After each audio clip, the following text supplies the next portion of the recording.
Muy buenos días, chicos. Hoy, ya miércoles 15 de abril, vamos a iniciar nuestras clases de literatura, siguiendo con las clases virtuales. Espero me hayan podido entender la clase anterior, porque esta clase que hoy día se va a presentar tiene relación con la anterior. Entonces, necesitamos, se podría decir, entender la primera, la segunda y la tercera clase porque todos tienen correlación. El día de hoy vamos a desarrollar literatura griega. Yo anteriormente les había dicho que la literatura griega se dividía en 3 etapas: el periodo arcaico jónico, la etapa ática o clásica y la última etapa, que es la etapa de decadencia. La clase anterior desarrollamos el periodo arcaico o jónico 1. Y hoy día vamos a desarrollar esa misma etapa, el periodo arcaico o jónico, pero la parte 2. Vamos a recordar un poco. Concepto. La clase anterior se les había dicho que la literatura griega es denominada también con el nombre de clasicismo griego, ¿ya? Y como se muestra en la diapositiva, se desarrolla en 3 etapas. La primera etapa, jónica o arcaica, que es la etapa más antigua. Recuerden, de los años 800 a los años 500 aproximadamente. Luego tenemos la etapa ática o clásica, que es la etapa de resplandor de la literatura griega. Y finalmente la etapa de decadencia, que es la etapa donde los latinos o los romanos empiezan a invadir a los griegos. Habíamos visto anteriormente que la primera etapa, la que desarrollamos anteriormente y que vamos a desarrollar el día de hoy, se ha desarrollado del siglo 8 a.C. hasta aproximadamente siglo 6 a 5 a.C., es decir, 300 años. A ver, recordemos, ¿qué géneros literarios se desarrollaron? Se desarrollaron 3, ¿no es cierto? El género épico, el género lírico y el género narrativo. Recuerden, yo les había dicho que estos 3 géneros a sus inicios, los 3 se desarrollaron en verso. A ver, recuerden, desarrollo de los géneros literarios durante el periodo ático. Tenemos el épico, que narra las hazañas de héroes y dioses, y recuerden que teníamos 2 grandes representantes, a Homero con la Ilíada y la Odisea. La clase anterior hicimos la Ilíada, cuyo tema es la ira de Aquiles, y también tenemos al otro autor, que es Hesíodo, con la Teogonía y los trabajos y días. En la sesión que se les ha entregado para su clase virtual, se ha considerado a Hesíodo, y dentro de ahí ustedes van a poder observar que se les ha dado a conocer el cuadro de la Teogonía de acuerdo a Hesíodo. ¿Qué quiere decir Teogonía? Vendría a ser el punto de vista sobre el origen de los dioses. ¿Pero de quién su punto de vista? Es el punto de vista de Hesíodo. Ubiquen la imagen y se van a dar cuenta que todo empieza del caos. ¿Qué quiere decir caos? El día y la noche juntos. Y ahí ustedes van a empezar a ver las etapas que siguen, ¿no? En este caso los dioses del Olimpo, etc. Ahora continuamos con el género lírico. En el lírico, o sea, la poesía, donde los autores expresaban su subjetividad, sus sentimientos, tenemos a 2, a Safo y a Píndaro. Safo con la muy conocida Oda a Afrodita y Píndaro con los epinicios, o también a lo que se le llamaba las odas triunfales. Y finalmente tenemos en el género narrativo. Aquellas veces no era así tan conocido el género narrativo, ya no lo conocían tanto así. Pero al final se hizo la clasificación, tenemos al griego Esopo con su obra Fábulas.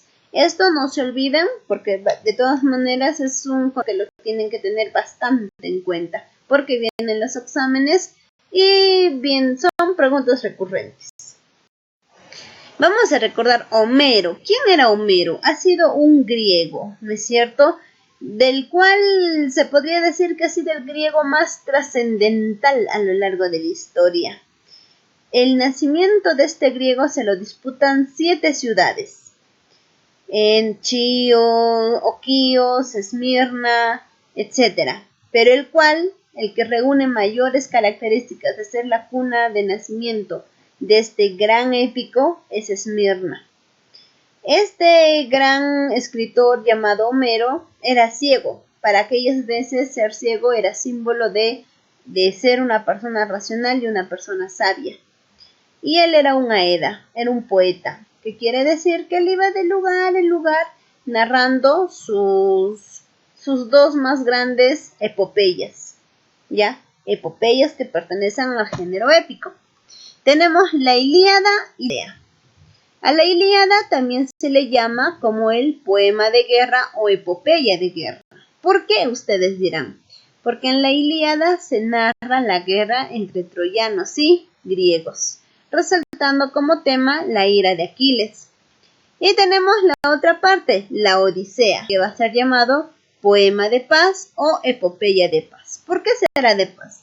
Porque acá no se va a narrar ningún tipo de guerra, más se va a resaltar las aventuras que va a tener Ulises después del término de la guerra de Troya para volver a su nación llamada Ítaca. La Odisea. A ver, vamos a ver. Muchas veces quizás las obras más conocidas de Homero han sido la Ilíada y la Odisea. Entonces, la clase anterior desarrollamos la Ilíada y el día de hoy vamos a desarrollar la Odisea. Ustedes dirán, ¿pero por qué la Ilíada y la Odisea? ¿Por qué? Porque justamente estas dos grandes epopeyas pertenecen a uno de los más grandes épicos de la historia, llamado Homero. Esta Odisea también se le llama poema de paz, es el otro nombre que recibe. Veamos su información básica. La Odisea. Título original es La Odisea. El autor es el gran épico griego Homero. Número de cantos. Posee 24 cantos, o también como se le podría llamar 24 capítulos, al igual que la Ilíada. Nacionalidad del autor y de la obra, en este caso, son griegos. Corriente literaria. Pertenece al clasicismo. Y si yo tendría que especificar a qué etapa, muy bien, sería a la etapa jónica o también llamada arcaica. Género literario. La Odisea pertenece al género épico. ¿Por qué? Porque narra las hazañas y las aventuras de dioses y héroes. La especie literaria es una epopeya, por eso también es llamado epopeya de paz. El tema vendría a ser las aventuras de Ulises, o como los romanos también lo conocen, Odiseo. Personajes principales. Obviamente, como se llama la Odisea, narra sobre las aventuras de Ulises. Ahora, ¿quiénes serían los personajes que van en torno a Ulises? Vendría a ser Ulises mismo, el de las espaldas anchas, como lo conocía Homero. Y vendría a ser Penélope, que es su esposa, y Telémaco, quien será su hijo. Dioses que participan. Principalmente estos dioses se comparten con los que han participado en la Ilíada, y vendría a ser Hermes y Atenea. Hermes y Atenea. Arquetipos utilizados en la Odisea. ¿A qué nos referimos con arquetipos? En este caso, la obra de Homero va a ser muy conocido porque van a formar como modelos de personas, y estos modelos de personas van a estar relacionados a un valor. Entonces, cuando yo digo tal valor, me va a hacer recordar a ese personaje que participa en la Odisea. El primer arquetipo y el más utilizado vendría a ser Ulises. Ulises es considerado como una persona muy sabia, ¿ya? En todas las decisiones que él va tomando. Entonces, Ulises en la obra va a ser el arquetipo de la astucia. Él va a simbolizar la astucia. Luego tenemos a su esposa Penélope. A pesar que transcurre casi 20 años sin ver a su esposo, ella en este caso no lo va a dejar de amar, no lo va a dejar de esperar. No es que se casa nuevamente, no, ella lo espera hasta el final. Entonces Penélope simboliza la fidelidad. Luego tenemos a los dos personajes, o se podrían decir tres incluso, ¿no? Que van a ser aquellos que van a identificar a Ulises, lo van a identificar y le van a mostrar su lealtad. Uno de ellos es Eumeo, que era su porquerizo, uno de sus empleados que cuando él llegó lo primero que hizo es avisarles sobre los pretendientes, con lo cual le muestra su lealtad y se une a él para poder acabar con ellos. El otro y el más tierno tendríamos que mencionar a su perro Argos. Se dice que desde que partió Ulises de Ítaca, Argos se mantuvo vivo, con la esperanza de verlo. Y una vez que Ulises llega a Ítaca, Argos lo ve, menea la colita, se alegra y muere. Ese es uno, entonces podríamos decir que Argos también vendría a ser otro personaje que simboliza lealtad. Otro también que quizás no se toma mucho en cuenta, pero que es necesario, se podría decir, darlo a conocer, sería sobre su nana, sobre la persona que ha criado a Ulises. Aquella también que lo ha reconocido cuando él ya estaba disfrazado de pordiosero, que vendría a ser Euriclea, quien le lava los pies y se da cuenta de la herida o del rastro de herida que él tenía en su pierna, y que es por medio de ello que ya lo reconoce también y le es leal, porque no va y dice a otras personas, acá está Ulises, nada, sino calla, y lo que busca es apoyarlo. Vamos a ver el argumento. Principalmente esta obra denominada la Odisea, para hacer su estudio se han tenido en cuenta 3 partes, o se ha desarrollado, se podría decir, en 3 partes. La telemaquía, las aventuras de Odiseo y la muerte de los pretendientes. Vamos a ver en qué consiste la telemaquía, ¿ya? En esta primera parte se va a narrar cómo es que pasan los años. Ya se podría decir que la guerra contra Troya había durado aproximadamente 10 años. Después de esos 10 años, todos los guerreros griegos volvieron a sus zonas, a sus reinos, a sus pueblos, y siguieron su vida. Pero el que no volvía ya, a pesar de que había transcurrido bastante tiempo, había sido Odiseo. Por lo cual genera mucha duda, ¿no?, ante su hijo. ¿Por qué mi padre no llega? ¿O es que acaso ha muerto? Aparte de ello, también él decide viajar en busca de su padre. ¿Por qué? Porque en su palacio, en Ítaca, se lleva una gran cantidad de pretendientes. ¿Quiénes eran estos pretendientes? Eran hombres quizás adinerados, hombres que querían poder, que se habían alojado en el palacio de Ítaca, con la finalidad de pedir en matrimonio a la madre de Telémaco y esposa de Ulises, que era Penélope. ¿Para qué querían esto? Para que ellos pasaran a gobernar Ítaca. Ahora, durante el tiempo que ellos se habían mantenido como pretendientes de Penélope, estaban comiéndose la comida del reino, mataban a sus animales, generaban disturbios en esa zona, cosa que había generado la incomodidad de Telémaco, por lo cual él decide salir de Ítaca en busca de su padre. No olvidemos que incluso en estas situaciones de decisiones que toma Telémaco, la diosa que le va a guiar bastante va a ser Atenea. Atenea se podría decir que es la protectora tanto de Telémaco como de Ulises, es decir, de padre e hijo. Luego de ello vamos a tener la segunda parte, que vendría a ser las aventuras de Odiseo. Ustedes en esta pantalla pueden observar la imagen de Escila y Caribdis. Van a observar a Polifemo, la tierra de los Lestrigones, Eolo y la isla de las Sirenas. Estas no son todas las aventuras que ha pasado nuestro personaje principal, que en este caso es Ulises. Son más. Ojo que se podría decir, resaltando las principales.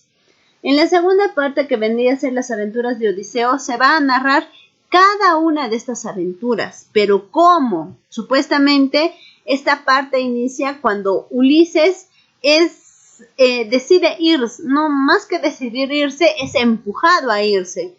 Porque después de pasar todas sus aventuras, él se hallaba en la isla de la diosa Calipso. Calipso lo amaba, estaba enamorada de él y lo estaba reteniendo. Pero por mensaje del dios de los dioses, que en este caso es Zeus, Hermes baja hacia Calipso y le dice: Calipso, tienes que dejarlo ir, o de lo contrario tu isla será hundida por el dios. Entonces Calipso, con el dolor de su corazón, decide dejarlo ir y él se avienta a las aguas. pero en estas aguas estaban muy turbulentas. Muchos se podría decir que relacionan este hecho con que el dios Poseidón no le permitía regresar a Ulises a su casa. ¿Por qué? Porque consideraba que él estaba lleno de orgullo. Y aparte también porque en su camino en dirección hacia su hogar, Ulises había dañado a uno de sus hijos cíclopes, que era Polifemo. Entonces las aguas no le permiten llegar a Ulises a su tierra y lo terminan aventando hacia una tierra, que es la tierra de los Feacios. En esta tierra lo encuentra la princesa llamada Nausicaa, hija del rey Alcinoo. Esta chica lo lleva hacia el palacio y varios observan sus cualidades físicas y todo y se dan cuenta que era un guerrero. Entonces le preguntan su nombre y nuestro personaje principal, que es Ulises, no quería mencionar su nombre porque él consideraba que al decir su nombre atraería nuevamente a las cosas malas que podrían suceder, a la maldición, se podría decir. Es en eso que el rey Alcinoo decide hacer un gran banquete en honor a ese héroe desconocido que no quería decir su nombre. Empiezan a comer y de repente Alcinoo llama a un Aeda. Supuestamente este Aeda se podría identificar o se podría decir que es nuestro propio autor, Homero. Y se dice que este Aeda empieza a narrar todas las aventuras de este gran héroe griego que era muy astuto. Empieza a narrar, por ejemplo, las batallas de los cíclopes, de los lestrigones, de la tierra de los lotófagos, de los antropófagos y todo ello. Y es ahí donde Ulises empieza a derramar lágrimas, empieza a llorar desconsoladamente. Y el rey Alcinoo le pregunta: ¿por qué usted llora de esa manera? Y en ese momento Ulises dice: soy yo aquel héroe del que habla este Aeda, y se identifica como tal. Y en ese momento es mejor recibido, se podría decir, por la tierra de los Feacios, y empieza a narrar cada una de sus aventuras uno por uno. Ante este gran asombro, el rey Alcinoo le dice: yo te voy a hacer volver a tu tierra Ítaca y te voy a proteger. Y es así, él con Ulises, ya Ulises estaba solo, ya no tenía ninguno de sus tripulantes, porque todos ellos habían muerto en todo ese transcurso desde salir de Troya hacia su llegada a Ítaca. Él estaba prácticamente solo. Llega a la tierra de Ítaca y al primero que encuentra es a su porquerizo, Eumeo. Eumeo lo reconoce y le pone al tanto de los pretendientes y le llama a su hijo, que en este caso es Telémaco. Ambos se podría decir que se ponen de acuerdo para hacer caer estos pretendientes. Pero la diosa Atenea, que era la diosa protectora de tanto de Telémaco como de Ulises, le dice: no, tú no puedes ir así, porque si tú haces ello, los pretendientes te van a matar y no vas a tener oportunidad de tu venganza ni de nada. Así es que le termina convirtiendo en un anciano. Así anciano va hacia el palacio y todo prácticamente pasa inadvertido, porque todos los pretendientes se burlan de él, hasta se podría decir que se lo tratan mal, algunos quizás por ahí le alcanzan algo, pero no tienen nada de respeto. Entonces, Ulises, junto con Telémaco y Eumeo y otros que quizás por ahí también estaban en favor del rey de Ítaca, que era Ulises en sí, se ponen de acuerdo y deciden realizar como se podría decir una competencia para que su madre pueda comprometerse de una vez, ¿no? La madre pone una competencia que dice: aquel que es capaz de colocar el arco y flecha de Ulises, él será mi esposo, ¿no? Y será rey de Ítaca. Todos los pretendientes están de acuerdo, porque ya estaban cansados de esperar tanto tiempo a ser escogidos como reyes. Entonces todos prueban, todos pasan y nadie puede. Y al final Ulises, ya convertido así en anciano, harapiento y todo ello, coge el arco y logra colocarlo y lo hace pasar por los 12 agujeros. En eso vuelve a su estado normal y todos se podría decir que se quedan sorprendidos, porque ante todos ellos estaba el rey Ulises, el rey de Ítaca. Entonces, junto con Eumeo y Telémaco, empiezan a matar a todos los pretendientes. Los matan y después él va en busca de Penélope. Penélope no lo podía creer. Decía, no, ¿cómo es posible? Hasta que Ulises le hace recordar que él es quien había hecho su cama nupcial antes de irse a la guerra contra los troyanos. De esa manera termina nuestra epopeya fantástica llamada La Odisea. Preguntas propuestas. Vamos a ver. Responde correctamente las siguientes preguntas. ¿Qué es una odisea? Si ustedes prácticamente tienen el título La Odisea y lo relacionan con el contenido en sí, una odisea vendría a ser las aventuras llenas de obstáculos que puede vivir una persona, que en este caso, relacionando con nuestra obra La Odisea, vendría a ser una aventura llena de obstáculos que puede vivir Ulises, o que vivió Ulises. ¿Qué es la Odisea? Es muy fácil, ¿no? La Odisea es una obra escrita por Homero, perteneciente al género épico. Es una epopeya escrita, ojo, género épico, especie literaria, epopeya, escrita por el gran épico Homero durante aproximadamente los siglos 8 a.C. Esta epopeya es llamada también poema de paz. ¿Por qué? Porque acá no se narra principalmente ninguna batalla, sino únicamente las aventuras. Mencionan los dioses que aparecen tanto en la Ilíada y la Odisea. Se podría decir Atenea, porque en este caso en la Ilíada aparece apoyando a los griegos en contra de los troyanos, y en la Odisea aparece como protectora del rey Ulises. Y Hermes aparece como mensajero.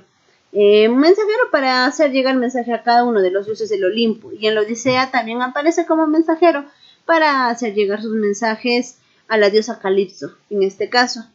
4. Escribe el nombre de las tres partes en las que se divide la Odisea.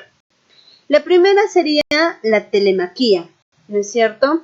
La segunda parte vendría a ser las aventuras de Odiseo, y la tercera parte, la muerte de los pretendientes.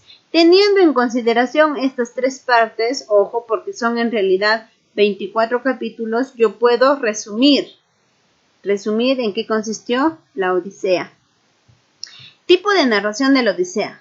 Su tipo de expresión es verso, a pesar que es una epopeya y que narra hechos heroicos, quizás de aventuras y todo, su forma de expresión fue principalmente el verso y pertenece al género épico dentro de la especie literaria epopeya. Completa la información correcta. La hechicera. ¿Cómo se llamó la hechicera que retuvo a porque ahí Odiseo o a Ulises no estuvo porque él quería, sino fue retenido por la hechicera durante aproximadamente 5 años, y quien convirtió a todos sus tripulantes en animales fue la hechicera Circe. Ayudan a Ulises. ¿Quiénes ayudan? Son los feacios. Ellos son los que le ayudan a volver, porque se dieron cuenta que estaban compartiendo la mesa con uno de los más grandes héroes griegos, que luchó en la batalla contra Troya. Flor de loto, son los lotófagos, ¿no es cierto? Se dice que los tripulantes esa es una de las aventuras de Ulises. Ellos comieron la flor de loto y olvidaron totalmente la idea de volver a Ítaca. Algunos decidieron quedarse e hicieron sus vidas. De esa manera fue desapareciendo la tripulación que acompañaba a nuestro héroe Ulises. Reinaba Eolia, es el dios Eolo, ¿no es cierto? Este dios es importante porque él había guardado de cierta cantidad de aire para ayudarlo a volver a Ítaca, a Ulises, pero quizás la ambición de sus tripulantes, de los que le acompañaban, hizo que soltasen este aire y todos, cambio de volver a Ítaca, se alejaron totalmente de su tierra. Monstruo marino, Escila y Caribdis. En una de las aventuras con este monstruo es también lo que se pierde gran cantidad de los tripulantes de Ulises. Antropófagos, los lestrigones. Se dice que estos son los que comían a los propios hombres. Eran comehombres, se podría decir. De esto también cierta cantidad de tripulantes, pero se podría decir que quedaron. No pasaron o no no siguieron la aventura. Y los gigantes de un solo ojo, que son los cíclopes. Esta es una escena muy importante porque se dice, hay ciertos rumores o ciertos estudios que anuncian que justamente es por esto que el rey Poseidón se opuso totalmente a Ulises, porque Ulises dañó a su hijo Polifemo. Se podría decir que con la astucia que él tenía, metió un tronco afilado en su único ojo que tenía. Y él no lo podía identificar, porque cuando Polifemo le pregunta el nombre a Ulises, Ulises le dice nadie. Entonces cuando Polifemo es atacado, Polifemo sale de su cueva diciendo: hermanos, nadie me ha atacado con engaños, y de esta manera no se podía saber qué le estaba sucediendo al cíclope Polifemo. Muy bien, chicos, con esto hemos terminado la parte de la literatura griega, periodo arcaico jónico. Vamos a seguir con nuestras clases y espero que les haya gustado la clase y traten de aprender. Nos vemos.